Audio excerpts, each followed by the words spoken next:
Gold, trusted gold buyers. మీరు తాకట్టు పెట్టిన బంగారాన్ని విడిపించి ఈ రోజు ఉన్న మార్కెట్ ధరకు కొనబడను.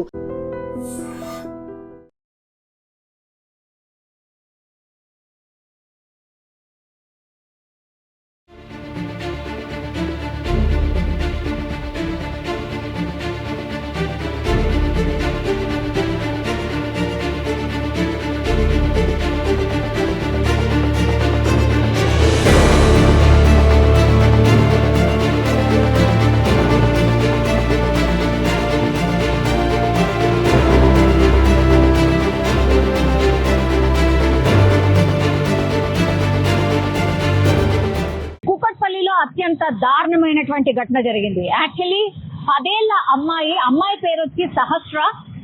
ఆమె ఈ రోజు స్కూల్ కి వెళ్ళలేదు, ఇంట్లోనే ఉండింది. అండ్ సహస్రకి ఒక తమ్ముడు కూడా ఉన్నాడు.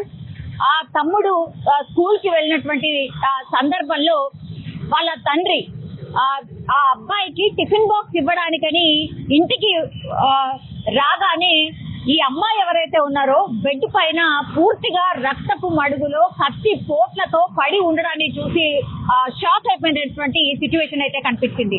పాపం 10 ఏళ్ల పాప, ఎవరి మీద కూడా తల్లిదండ్రులకు అనుమానం అయితే లేదు.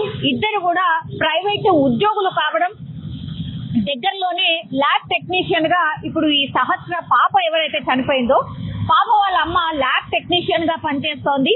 అండ్ ఫాదర్ ఏమో దగ్గరలో ఉన్నటువంటి ఇంకో ప్రైవేట్ దాంట్లో ఉద్యోగం చేస్తున్నటువంటి సందర్భంలో కూకట్పల్లిలో ఒక్కసారిగా ఈ ఇన్సిడెంట్ అయితే జరిగింది. 10 ఏళ్ల పాప అంటే ఇద్దరు అమ్మ నాన్న వర్కింగ్ దాంట్లో ఉన్నప్పుడైతే ఇది అందరికీ ఎక్స్పీరియన్స్ చేస్తూ ఉంటారు. పిల్లలు ఇద్దరే వాళ్ళది వాళ్ళు ఆలనా పాలన కావచ్చు, లేదంటే వాళ్ళది వాళ్ళు ఉండడం అలవాటు చేసుకున్న సందర్భాలే మనకు చాలా మట్టికి కనిపిస్తుంది. ఎందుకంటే ఇద్దరు కూడా పేరెంట్స్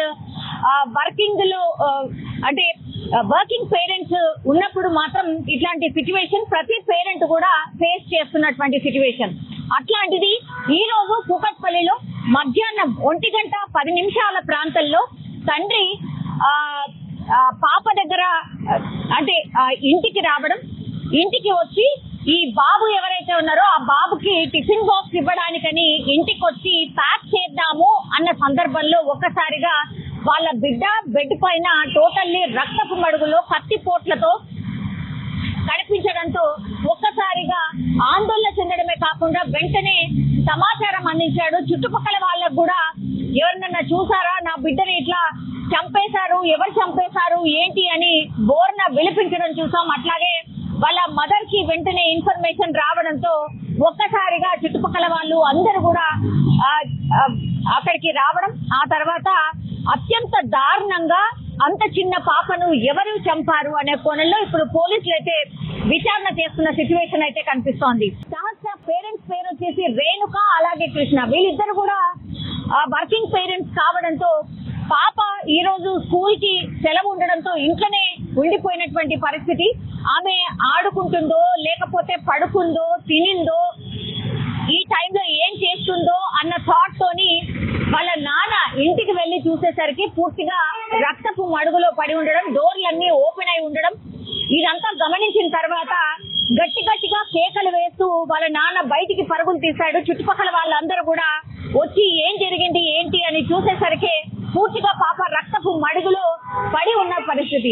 దీంతో వెంటనే పోలీసులకు సమాచారం అందించారు. ఇప్పుడు క్లూస్ టీమ్ కావచ్చు, డాగ్ స్క్వాడ్ కావచ్చు, ఇవన్నీ చేరుకొని పాప ఎలా చనిపోయింది, ఎవరు చంపి ఉంటారు అనే కోణంలో విచారణ చేస్తూ ఉన్నారు. పోలీసులు ప్రాథమికంగా విచారణ చేసినప్పుడు వీళ్ళ పేరెంట్స్ ని కూడా అడిగినప్పుడు మాకెవరితోని శత్రుత్వం లేదు, మేమేదో మా పని చేసుకొని వెళ్ళిపోతాం కాబట్టి అసలు మాకు ఎవరి మీద కూడా అనుమానం లేదు, ఇంత దారుణంగా మా బిడ్డను ఎవరు చంపారు ఏంటి అని రోటిస్తున్నటువంటి సిచ్యువేషన్.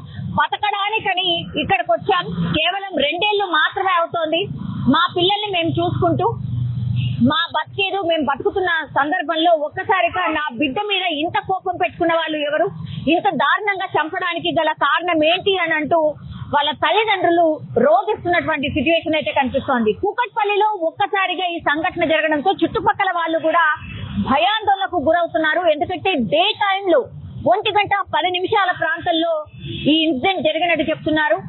పూర్తిగా సీసీ కెమెరాస్ కి సంబంధించిన ఫుటేజెస్ అన్ని కూడా పోలీసులు కలెక్ట్ చేస్తూ ఉన్నారు. ఎవరు ఇంత దారుణంగా సహస్రాని 10 ఏళ్ల పాపని ఇంత దారుణంగా ఎవరు చంపుకుంటారు అనే కోణంలో దర్యాప్తు అయితే చేస్తున్న సిచ్యువేషన్ అయితే కనిపిస్తోంది. కానీ ఒక్కసారిగా కూకట్పల్లిలో ఈ ఘటన జరగడంతో కలకలం అయితే క్రియేట్ అయింది. ఇంత డే టైంలో పట్ట పగలే ఒక చిన్న పాపని ఇంత దారుణంగా చంపడానికి గల కారణాలు ఏంటి అనే కోణంలో పోలీసులు అయితే విచారణ చేస్తూ ఉన్నారు. ఈరోజు మధ్యాహ్నం 1:10 మా కుకట్పల్లి పోలీస్ స్టేషన్కి ఒక డయల్ 100 సమాచారం వచ్చింది. దాని ప్రకారం ఒక 10 సంవత్సరాల పాప ఇంట్లో చనిపోయి కనిపించిందని ఆ సమాచారం యొక్క సారాంశం. వచ్చి చూడగా ఆ పాప 10 years age and 6th class చదువుతూ ఉంది. సో వాళ్ళ ఇంట్లోనే మంచం మీద పడి ఉంది. సో ఒంటిపై కత్తిపోట్లు ఉన్నాయి. సో ఇప్పుడు ఆ బాడీ చూసాము. తల్లిదండ్రులు చెప్పే వెర్షన్ ఏంటంటే వాళ్ళు 9 o'clockకి ఇద్దరు కూడా జాబ్స్కి వెళ్ళిపోయినారు. వాళ్ళు మళ్ళీ తండ్రి 12:30కి అట్లా బాబుకి బాక్స్ పంపాలని వచ్చి చూడగా పాప శవం బెడ్ మీద కనిపించిందని చెప్తూ ఉన్నాడు. సో బాడీని ఇప్పుడు పిఎంఈకి పంపిస్తూ ఉన్నాము. క్రూజ్ టీమ్ అండ్ మిగతా వాళ్ళు కూడా వాళ్ళ పని వాళ్ళు చేస్తున్నారు. సో పోస్ట్ మార్టం రిపోర్ట్ వచ్చాక మిగతా విషయాలు తెలియజేస్తాం. Thank you. తల్లిదండ్రుల చెప్పేదాని ప్రకారం వాళ్ళు ఎవరి మీద అయితే ఇప్పుడు వరకు అనుమానం వ్యక్తం చేయలేదు. స్పెసిఫిక్గా ఎవరి మీద కూడా తల్లిదండ్రులు అయితే అనుమానం వ్యక్తం చేయడం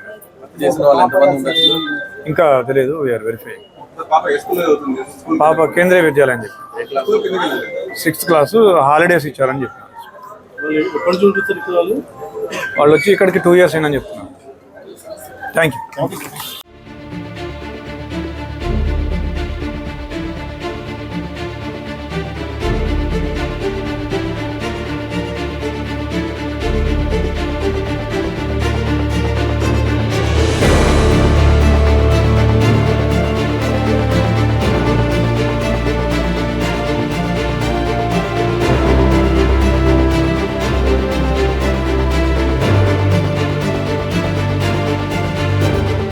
And for more videos, Please subscribe to iDream. Please subscribe to iDream. Please subscribe iDream. And please subscribe to iDream. For more videos, subscribe to iDream. please like, share, and subscribe to the channel. Congratulations, iDream. Subscribe to iDream. Subscribe to iDream. So subscribe to iDream Media. iDream team andarki huge congratulations. Please subscribe iDream Media. Please subscribe to iDream. Subscribe iDream. Please subscribe to iDream. iDream అంటే నా కళల ఛానల్ను subscribe చేసుకున్న నోరు తిరుగుతలేదు. మీరైతే గంట గుర్తు కొట్టండి. For more such videos, please subscribe to iDream. Subscribe to iDream. Please subscribe to iDream. Please subscribe iDream Media. Please do subscribe to iDream. Please subscribe to iDream Media. For best entertainment and information, please subscribe iDream. And don't forget to subscribe to iDream.